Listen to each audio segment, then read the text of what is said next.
Аз съм момчил, аз съм писател и юрист. Трудно ми е да кажа кой съм, защото съм в конфликт на интереси със самия себе си.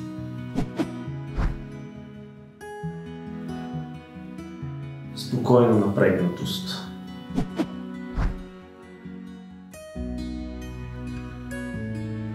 Аз не мисля в теми и когато се опитвам да пиша и да композирам книги и да разказвам истории, аз не мисля в теми.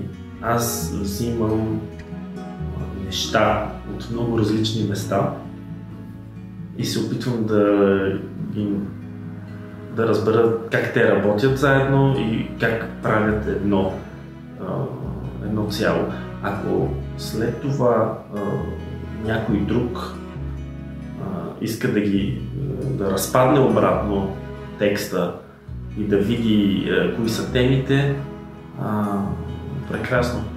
Но не мисля, че това е моята работа. И не съм сигурен, че пишещия човек може да мисли в теми, защото това означава една по-голяма преднамереност, отколкото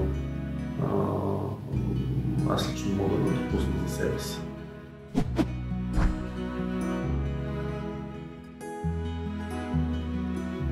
Къде и кога пиша най-добре? Истината е, че през последните много години аз съм бил винаги в движение, от едно място на друго, от един град или държава в друга, и не съм можел да си изградя навици, както повечето пишещи хора, за които рутината е много важна. Мога да пиша вкъщи, мога да пиша в някое кафе. Напоследък пиша повече на ръка и го преписвам след това.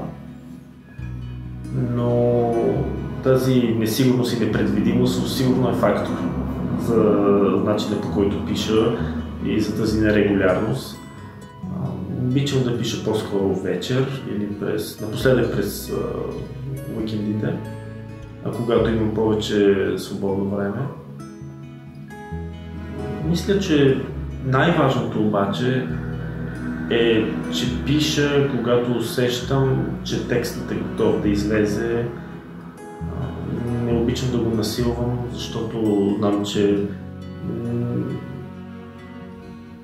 няма да постигна това, което искам. Уча се да чакам.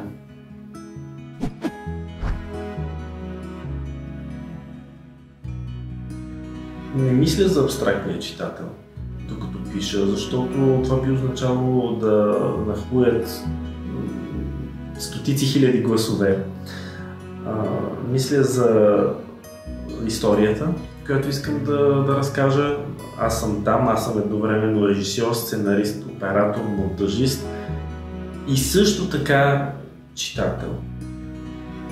И много бих искал да пиша по начин, по който, ако аз съм читателя, който влезе в една книжарница и разгърне една книга, да си тръгне с тази книга. В този смисъл пишещия човек е, освен всичко друго, и читател. И точно поради това винаги ми е било странно, когато някой, който пише, казва, че докато пише, не чете.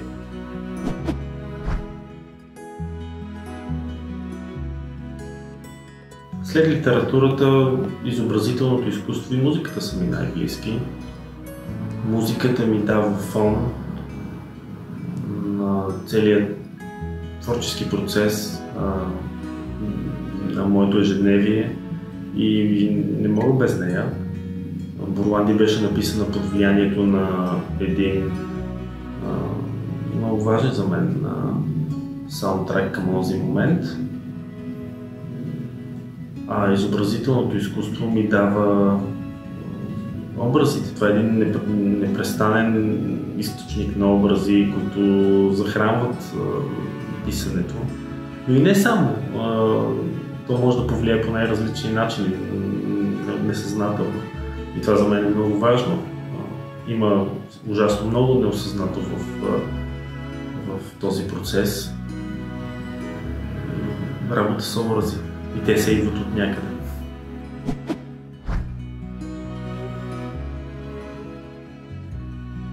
Изречението е много просто, защото не мога да не пиша.